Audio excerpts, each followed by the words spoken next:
សិតតែចំណៃអ្នកថតរូប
បានមកទីនេះ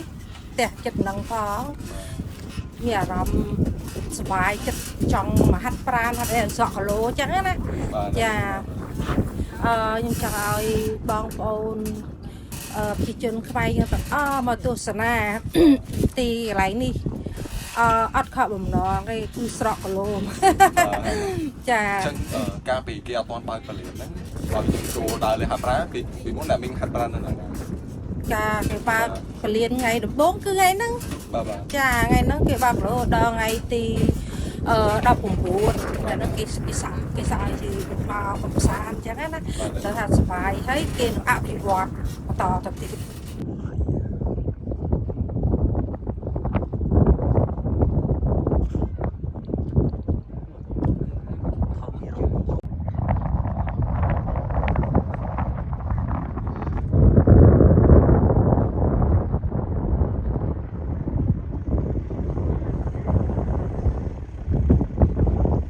ចឹង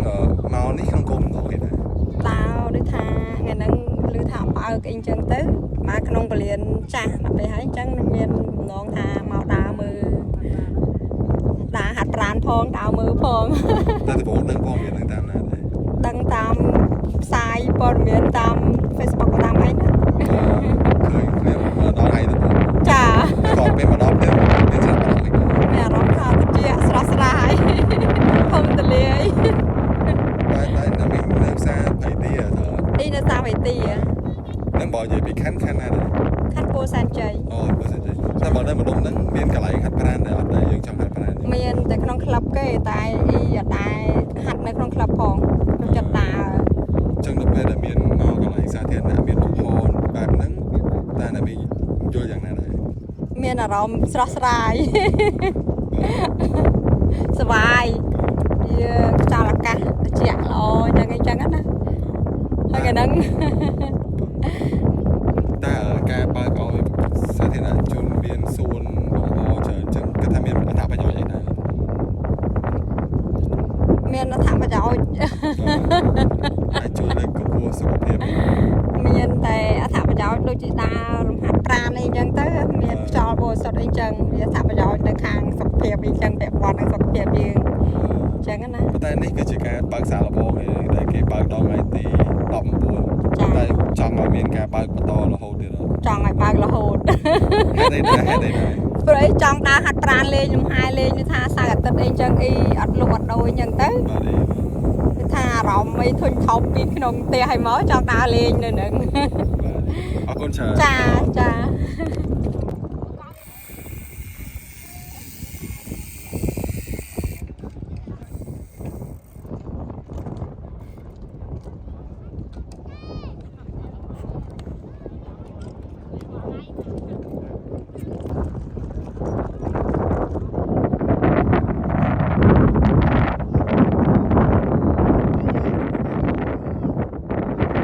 ខ្ញុំឈ្មោះភិរៈហើយខ្ញុំមកពីខាងស្នួលប៉ុន្តែនេះមកពីការងារតាមពិតអញ្ចឹងទៅយើងនិយាយថាពលានយន្តហោះចាស់យើងបើកឲ្យប្រជាជនយើងដើរកម្សាន្តលេងពេលចូលឆ្នាំនេះយើងក៏ខ្ញុំក៏ឆ្លៀតចូលលេងណាមួយខ្ញុំអត់ដែរចូលមកដើរផ្ទាល់អញ្ចឹងណាបាទតែដល់កន្លែងនេះពីមុនគេបិទអត់ឲ្យចូលតែឥឡូវគេបើកឲ្យសាធារណជនចូលដើរលេងកម្សាន្តបងមានចំណាប់អារម្មណ៍អីបាទខ្ញុំមានចំណាប់អារម្មណ៍ពេលដែលខ្ញុំបានដើរចូលមកក្នុងពលានចាស់នេះគឺខ្ញុំមានអារម្មណ៍ថាវ៉ាវមែនតើដោយសារទី1គឺយើងបានឃើញទីវាលធំបាទដែលយើងអត់ធ្លាប់ដើរហើយទី2គឺយើងទទួលបានខ្យល់អាកាសល្អសំខាន់បំផុតគឺខ្យល់អាកាសល្អហើយស្ងប់ស្ងាត់ល្អមែនតើហើយជាក់ស្ដែងមានឡានមានតូននៅខាងនោះប៉ុន្តែវាខ្យល់ផ្សេងឡានផ្សេងតូនហ្នឹងគឺអត់មកដល់នេះទេគឺយើងទទួលបានខ្យល់អាកាសល្អមែនតើបាទហើយស្រស់ស្រាយចង់ដឹងថានៅកន្លែងបងពេលបងចង់ដើរយកខ្យល់ដើរអីមានកន្លែងណាកន្លែងខ្ញុំអត់មានទេបាទកន្លែងខ្ញុំនៅអត់មានទេអញ្ចឹងនៅពេលដែលរដ្ឋគាត់បើកជាកន្លែងសាធារណៈឲ្យមានខ្យល់ដើរលេងអញ្ចឹងបងគិតថាមានអត្ថប្រយោជន៍អីដែរខ្លះពេលដែលខាងរដ្ឋគាត់បើកឲ្យដើរចូលលេងអញ្ចឹងទៅវាមានអត្ថប្រយោជន៍ទី1ចាស់គាត់បានហាត់ប្រាណគាត់បានដើរឬក៏ក្មេងៗយុវជនអីគាត់ចូលចិត្តរត់គាត់អាច គាត់មានឱកាសរត់នៅក្នុងថ្ងៃហ្នឹងអញ្ចឹងវាល្អដែរជួយពួកគាត់បាទផងដែរថ្ងៃហ្នឹង ខ្ញុំសំដៅទៅសម្រួលច្រើនតិចហើយបងអាចជួយឆ្លើយទាំងសម្រួលខ្ញុំឆ្លើយឲ្យបានពេញដែរអញ្ចឹងណាចង់ដឹងថាកន្លែងដែលបងហូតនៅកន្លែងដែលបងហូតនៅសប្តាហ៍ហ្នឹងពេលដែលបងចង់ដើរហាត់ប្រាណមានកន្លែងដើរហាត់ប្រាណ កន្លែងខ្ញុំគឺលក្ខណៈជានៅភូមិ បាទ អញ្ចឹងទៅបើយើងចង់យើងដើរបានយើងរត់បាននៅលើបេតុងធម្មតាប៉ុន្តែវាទទួលបានខ្យល់អាកាសល្អបាទវានៅនេះស្រស់ស្រាយជាងនិយាយឲ្យខ្លីគឺនៅនេះវាធំទូលាយហើយវាល្អជាងវាខ្យល់អាកាសល្អជាង តើថ្ងៃនេះក៏គាត់ទៅជាការបើកសាលារបស់ បាទបាទ អញ្ចឹងខ្ញុំគិតថា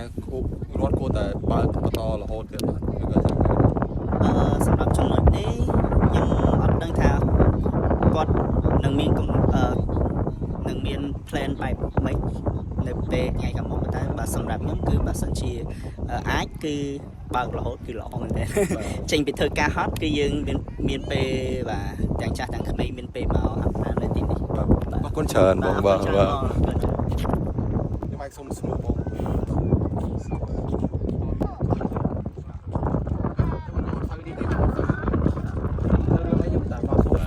ចឹងជាដំបូងខ្ញុំសួរលោកពូបាទលោកពូអាចជួយប្រាប់ឈ្មោះបន្តិចហើយពលរដ្ឋមកពីខាងណាដែរ បាទខ្ញុំបាទឈ្មោះអនពេកជាអ្នកនៅខាងពួយតងដែរទេបាទ អូនៅចិត្តនឹងដែរ បាទចិត្តដែរទេហើយថ្ងៃនេះខ្ញុំឧស្សាហ៍កូនមកលេងដោយសារថាមែនតើទៅយើងអ្នកនៅចិត្តដែរប៉ុន្តែពលាននេះយើងក៏កាលនៅដំណើរការយើងដែរបានដល់ទីនេះដែរចឹងណាបាទគាត់ថាយើងធ្លាប់ឆ្លងកាត់តែយើងនៅចេញពីនោះយើងចូលឡើងយន្តហោះចុះទៅយើងអត់ដែរបានស្គាល់ពីទិដ្ឋភាពទីនេះអស់ទេហើយថ្ងៃនេះឱកាសល្អដែរបើយើងចូលក៏ចង់ចូលមើលហើយស្គាល់ថាទិដ្ឋភាពទីនេះមើលទៅឃើញថាស្រស់ស្រាយហើយធំមែនតើបាទធំបាទ មកតាំងម៉ោងម៉ានណា ខ្ញុំមកដល់នេះទៅម៉ោងម៉ានមិនម៉ោង តែពូមានចំណាប់អារម្មណ៍មិនដែរនៅពេលដែលមកគេឲ្យចូលដោយសារកន្លែងនេះជាតំបន់គេហាមឃាត់តែពីមុនតែឥឡូវគេដាក់ឲ្យយើងដើរលេងសេរីអញ្ចឹងមានចំណាប់អារម្មណ៍មិនដែរ ដោយលពូសម្រាប់លពូមកលេងនេះលពូមកគិតថាពេលដែលលពូចូលមកលពូមានអារម្មណ៍មិនដែរពេលខ្ញុំឃើញពូយកកូនយកចៅមកលេងថតអីសប្បាយចិត្តកាត់ថយ stress មិនដែរហើយខ្វាយពូនេះអារម្មណ៍ ប្រហែលទីនេះមានអារម្មណ៍ស្រស់ស្រាយមើលទៅវាខ្យល់អាកាសក៏ល្អអញ្ចឹងណាហើយមើលទៅឃើញ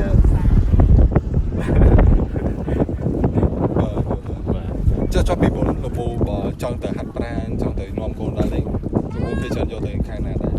បើអត់មានមកដុំហ្នឹងអីចឹង កន្លងមកយើងច្រើនទៅខាងមាត់លេមាត់អីយ៉ាងដែរក្នុងអញ្ចឹងណានាំពេលមានតែលេងពេលងាយចឹងបាទហើយបើទីនេះថ្ងៃក្រោយទៅជាសួនឬក៏ទៅជាអីហើយកំសាន្តហើយគាត់ថាយើងអាចមកទីនេះល្អដែរចិត្តផ្ទះផងហើយមើលទៅទីធ្លាធំល្អបាទ បាទអរគុណច្រើនបាទតែក៏លេងមក